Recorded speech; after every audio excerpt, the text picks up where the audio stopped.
se bañaba en sangre de jóvenes para mantener su propia belleza. La asesina serial más prolífica de la historia. Se dice que mató a más de 600 personas, casi todas ellas mujeres jóvenes, lo que la convertiría en la mayor asesina de la historia.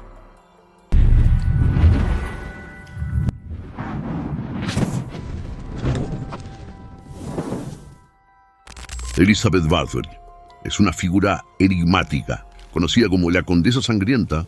Su vida estuvo envuelta en misterios, leyendas y brutalidades. Pero, ¿quién fue realmente esta mujer? ¿Y la verdadera historia está a la altura de su reputación? Nacida en 1560 en una de las más nobles familias húngaras, en Transilvania, actual Rumania, Elizabeth Bathory tuvo una educación privilegiada, incluso para una noble de su época. Hija de George y Anne Bathory y sobrina del rey de Polonia, fue instruida en múltiples idiomas, ciencia y religión, los cuales dominó con suma excelencia. Aprendió a leer y a escribir a corta edad, así como a recitar tanto en húngaro, su lengua nativa, como en latín. Un futuro excepcional se vislumbraba delante de la joven condesa. Sin embargo, su infancia también estuvo marcada por problemas de salud y ataques que podrían haberse tratado de epilepsia, así como algunos sonados escándalos familiares como el de su tía Clara, escándalos que su propia historia terminaría por eclipsar. Además, sus padres eran primos, práctica que se creía mantenía puro el linaje real del que descendían. Si su salud, tanto mental como física, estuvieron signadas por la endogamia o su traumática infancia fue la responsable de sus actos, es imposible de asegurar, pero el joven presenció en varias ocasiones brutales torturas de parte de nobles, familiares, incluso de sus padres, a siervos y esclavos. Se cuenta que una de estas torturas refiere al caso de un gitano acusado de vender a sus hijos a los otomanos, al que se le introdujo la cabeza dentro del vientre de un caballo, se lo inmovilizó y se cosió al mismo para que éste se asfixiara vivo dentro del animal. En 1575, Elizabeth se casó con Ferenc Alasdi, hijo del conde palatino, es decir, el hombre de mayor confianza del rey de Hungría, un joven militar, valiente y de prometedor futuro. Aunque político, se dice que los esposos congeniaron y pudo haber sido en su compañía que Elizabeth comenzó a despertar sus sádicas pasiones. Ferenc, que se había ganado el apodo del Caballero Negro de Hungría producto de su crueldad en batalla, parece que trasladó al interior del hogar sus perversos placeres. Podemos encontrar un ejemplo de su sádica personalidad en uno de los regalos que le hizo a su esposa: un guantelete ornamentado con piedras preciosas y con la curiosidad de poseer uñas de bronce afiladas con las que se dice ofició muchas de sus atrocidades. Se cuenta también que fue él quien inspiró a su mujer en algunas de las formas de tortura más retorcidas. En estas, le gustaba bañar pequeños trozos de trapo en aceites y atarlos a los dedos de sus sirvientes para luego prenderlos fuego y ver cómo estos se consumían hasta que comenzaba a desprendérseles la piel. Otra de sus horrendas maquinaciones cuenta que disfrutaba de untar en mermeladas a sus víctimas y exponerlas a insectos para ver cómo poco a poco el instinto de estos los llevaba a herir a sus sirvientes. Algunas de estas torturas también fueron presenciadas por sus soldados a esclavos tomados en batalla, sobre todo otomanos. Sin embargo, según las transcripciones de las declaraciones del juicio de Elizabeth, Ferenc era cuidadoso en no dejar que sus víctimas murieran y hacer pasar sus sádicas torturas por legítimos castigos disciplinarios. Asimismo, su marido se la pasaba de campaña militar en campaña militar, por lo que Elizabeth tenía largas temporadas sola y se encargaba de administrar las tierras de su marido. Estas tareas se acumularon aún más cuando ella misma heredó el feudo de sus padres. Tareas que, como todo lo que había hecho hasta el momento, desempeñó con brillantez. Las ausencias de Ferenc eran tales que no tuvieron hijos hasta 10 años después de casados, aunque se rumoreaba que Elizabeth había sufrido un aborto 2 años después de casada. En una carta escrita por la misma Elizabeth durante su encierro, muchos años después, la condesa confirmaría este suceso comentando que había sido producto de la violación de uno de los jóvenes nobles que vivían en el castillo. Las ausencias de Ferenc se extendieron durante tanto tiempo que Elizabeth comenzó a practicar sus abusos incluso sin su marido. Y se cuenta que fue durante uno de estos arrebatos que en un arranque de ira apaleó a una de las jóvenes que no dejaba de moverse por las heridas de los insectos y en su brutalidad la terminó asesinando. Enceguecida en un charco de sangre, la condesa se sorprendió al notar cómo las arrugas en sus manos parecían desaparecer allí donde la sangre de la joven había discurrido. Se dice que fue a partir de ese momento que los rumores de los incidentes y desapariciones en los alrededores del castillo de Katice comenzaron a esparcirse. Sin embargo, los Bathory, ya que su marido tomó su apellido por ser uno de los más distinguidos del reino, eran justamente una de las familias más nobles, pero también más ricas. Y durante las campañas de Ferenc, este no solo se había transformado en un héroe de guerra, sino que también se había transformado en uno de los principales acreedores del rey de Hungría. Por lo que enfrentar a los Bathory no era una tarea simple y de hecho imposible para la servidumbre de la cual se servía la pareja. Para 1604, el Caballero Negro de Hungría dejaba viuda a Elizabeth a sus 44 años. Y si bien los rumores más oscuros en torno a su figura comenzaron en 1602, fue a partir de la muerte de su marido que estos se dispararon. La tasa de mortalidad de los, y sobre todo de las, sirvientas del castillo comenzó a ser inexplicable. Por estos años fue que Elizabeth conoció a la que sería presuntamente quien la catapultaría definitivamente a la locura. Anna Darvuila, un personaje aparentemente de origen humilde que llegó a transformarse en la principal confidente de la condesa. Se cuenta que Ana la inició en prácticas rituales, brujería y oscurantismo, y aprovechándose de la naturaleza sádica de la condesa, dieron rienda suelta a todo tipo de atrocidades. Sin embargo, mientras más salvaje, Elizabeth se volvía más descuidada. Se dice que en 1608 una joven logró escapar del castillo y denunció los horrores que allí vivió.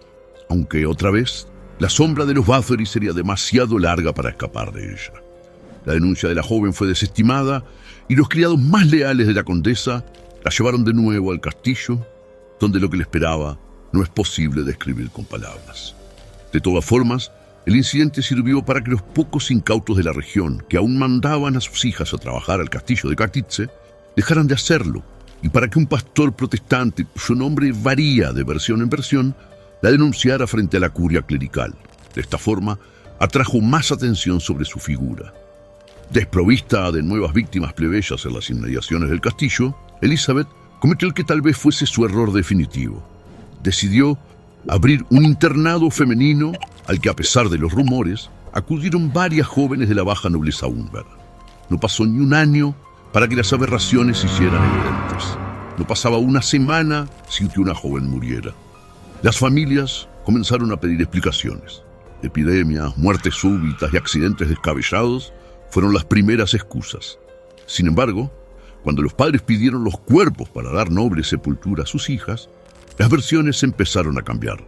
La más habitual era que una había matado a la otra y luego se había suicidado, o que se habían ahogado y el río se las había llevado, o que habían escapado con algún noble de otro condado. La situación era insostenible. Los rumores llegaron a oídos de Rodolfo II de Habsburgo, o bien a su hermano Matías II, según qué fuente se utilice, ya que por aquel entonces el clima político de la región era en extremo complicado, con la rebelión de Boxay y el reinado pasando de un hermano al otro en una turbulenta sucesión. No es posible aseverar cuál rey y cuál hermano tomó conciencia primero de la situación. Lo que sí sabemos es que en 1910 el párroco János Poníkenos escribió al rey para contarle que había encontrado 9 cadáveres de jóvenes de no más de 16 años en los alrededores del castillo. Estas presentaban mutilaciones propias de torturas y sobre todo en sus rostros dentelladas. Que siervos y esclavos murieran sin explicación parecía tolerable, pero ahora que los rumores y denuncias venían de la nobleza, incluso de la iglesia, el rey debía tomar cartas en el asunto.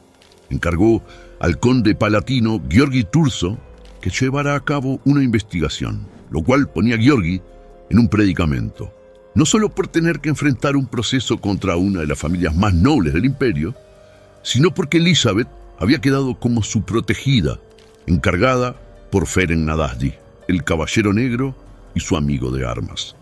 Turso comenzó así una investigación que reveló innumerables casos de desapariciones y denuncias concretas contra la condesa y sus colaboradores. Dubitativo, el conde concurrió al castillo de Katice con la excusa de celebrar un banquete y la convicción de interrogar a su protegida. Elizabeth, brillante como de costumbre, adivinó las intenciones de su huésped y lo entretuvo con deleites. Sin embargo, Las insistencias de Turso agotaron la paciencia de Elizabeth, que ofendida se retiró del salón y pidió que la disculparan por no poder despedir al conde. Elizabeth, que hasta entonces se creía intocable, veía por primera vez en su vida cómo el velo de la impunidad caía frente a sus ojos.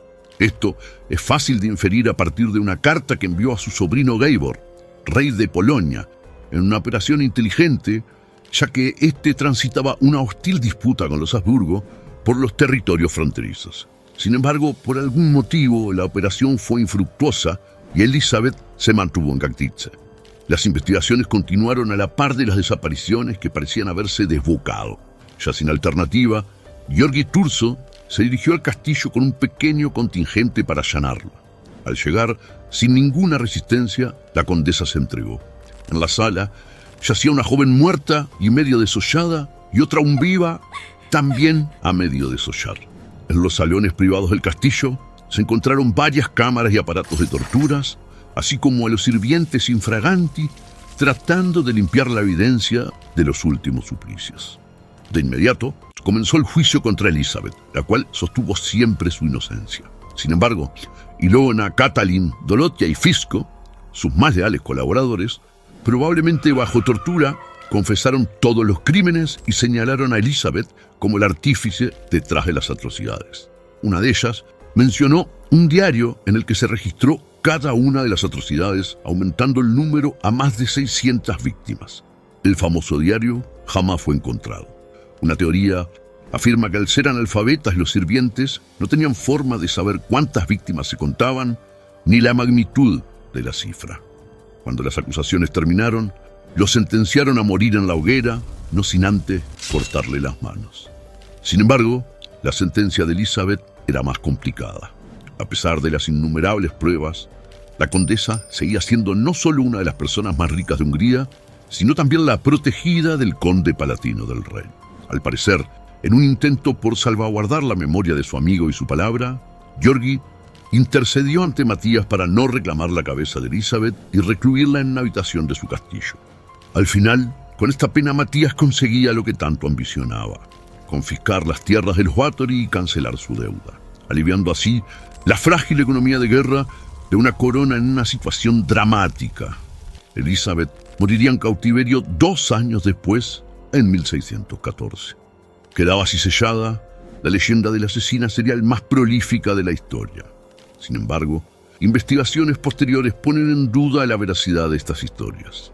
Los testimonios documentados, a pesar de abundantes y horrendos, son contradictorios, incluso los de un mismo testigo. Además, que estos se llevaron a cabo bajo insoportables torturas no ayuda a esclarecer la veracidad de los mismos. El diario nunca fue encontrado. Una teoría indica que sus sirvientes podrían haber confesado bajo tortura y que las acusaciones de brutalidades y asesinatos no fueron más que exageraciones de la época que maquinaron sus rivales políticos por razones económicas. Principalmente el emperador Matías II de Habsburgo, quien tenía motivos de sobra para desprestigiar a la condesa. En aquel entonces, torturar, abusar y violentar, incluso matar a la servidumbre, era una práctica socialmente, si no aceptada, tolerada por la nobleza. Asimismo, la evidencia sigue siendo abrumadora. Las cartas de los nobles, los documentos y denuncias clericales, las desapariciones constantes y los cadáveres mutilados indican que durante su condado, las jóvenes que se acercaron al castillo de Katowice tuvieron un destino aterrador. La verdad se nos mantiene esquiva. ¿Qué sucedió en aquel castillo? ¿Qué pasó con las hijas de los nobles del internado de Elizabeth? ¿O qué sucedió con sus cuerpos? ¿Por qué humildes párrocos de la zona apuntaron contra su condesa? ¿Y quién fue el responsable de los cadáveres mutilados? ¿Estamos ante la horrenda presencia de un ser siniestro y macabro? ¿O es acaso otro ejemplo de una mujer poderosa en un mundo patriarcal, lo que la transformó en una víctima más de su tiempo? Mientras estas preguntas se mantengan sin respuesta, la leyenda de la condesa sangrienta seguirá siendo más que un mito.